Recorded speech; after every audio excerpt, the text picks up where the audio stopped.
All right, you're welcome back. On Tuesday will be World Mental Health Day.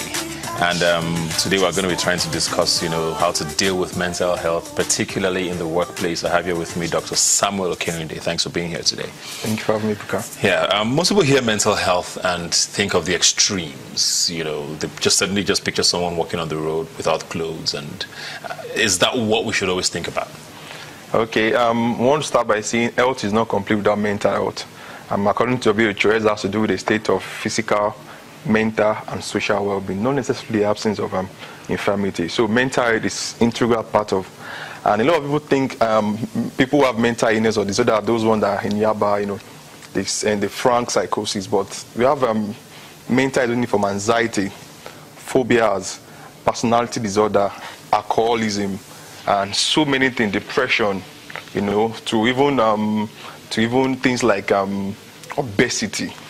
Most of those things have an element of mental disorder. So anything that affects how you think, act, or behave is what we call mental health generally. But a lot of Nigerians don't agree with that because they will tell you, I should go to hospital because I'm anxious, or depression is not a real thing. If you are depressed now, come out and dance or something. So how do you start having that sort of conversation, especially in this part of the world where there's a belief that there's actually nothing wrong with you?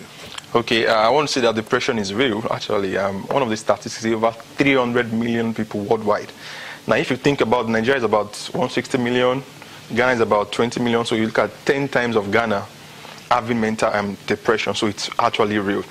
And so many things can make people depressed. And we also have categories or stages of depression. So some have mild, some have moderate, some have severe. So it's a severe one most of the time that you see. But I'm sure every Nigerian currently, or as of last year, were depressed because recession, you go to the market, you go with 10 naira, and you want to buy the onions, and they tell you onions is now 15 naira, and then of course you can afford.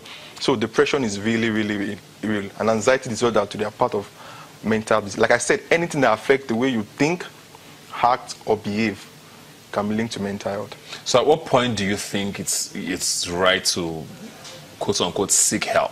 Okay. Because like you said, a lot of us might have gone through it without even knowing. The economy took a downturn, you're probably going through family issues, there's a lot happening in your life, and you're overthinking things, and you don't even know how bad things are. How are you supposed to know that you are at a point where you should seek help? Okay, basically two things. When things you used to do before, things you begin to derive interest or passion for, suddenly you don't derive any pleasure, any interest in anymore.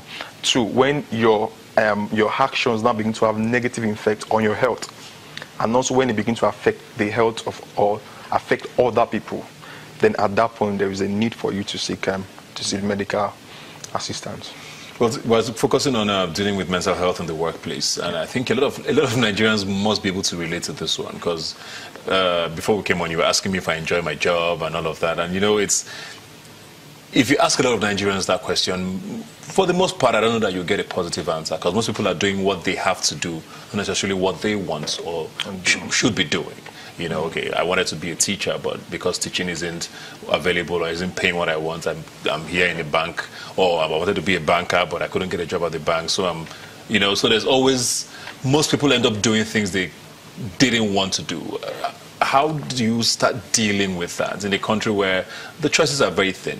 Okay, I want to talk about the workplace is where a lot of people derive their livelihood from. There could be two types of workplace. There's a negative workplace and there's a positive workplace. The negative workplace is that which does not support or protect the health, safety, and the well-being of the workers. Now, why the positive one actually support? Now, what are those things that can? What are those things you want to look at in the workplace? Let's look at 5 things quickly. Number 1 is the manpower. A person is employed, doesn't have the skills. Number 2, a lot of people are short-staffed. A lot of workplaces are short-staffed. So you find them that one person is doing the duties of 5 people. Okay, that itself can bring about mental. Number 2 is the minute. You find out that the number of time a lot of people put into work, in terms of they over-labor them, they overwork them. There's no flexible work time. That has to do with manpower. Then you also a minute. You also want to talk about the environment. Now let me use the medical medical professional as a case study. The environment is not safe, it's not clean. The resources that you also need, that's the fourth RM now, the resources you need to carry out, even when you have the competencies, you have the skill, but the equipment you need are not available. So you find that a lot of people are for, and the last one, which is the managerial or management skill, you find out that in the medical profession, for example, there's a lot of bullying. When a consultant, for example, will look at the house officer and say, "What do you know?" and then rubbish them. So before you know it, that person is not happy. That person could get into depression. And lastly, people who are qualified for a particular job actually don't get the job. And of course, I don't want for the last end, which is money. It's the money make the world go round. You work, and yet you don't get the good remuneration. You don't get the benefit. Even the welfare package makes a lot of people just want to just quit sometimes.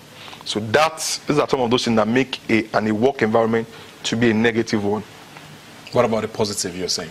Of course, the positive ones are where you have good working relationship between the workers and the employees. There's health insurance. There's good remuneration.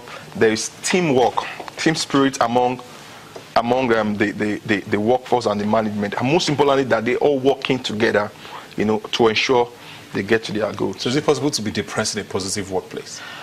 The likelihood of you getting depressed is so slim. For example, when we talk about a healthy workforce, is that one that is also interested in your mental health, that's interested in your health. So if you have, for example, you are depressed, that workforce will ensure that they support you. They give you not to begin to discriminate against you, not to relieve you of your work.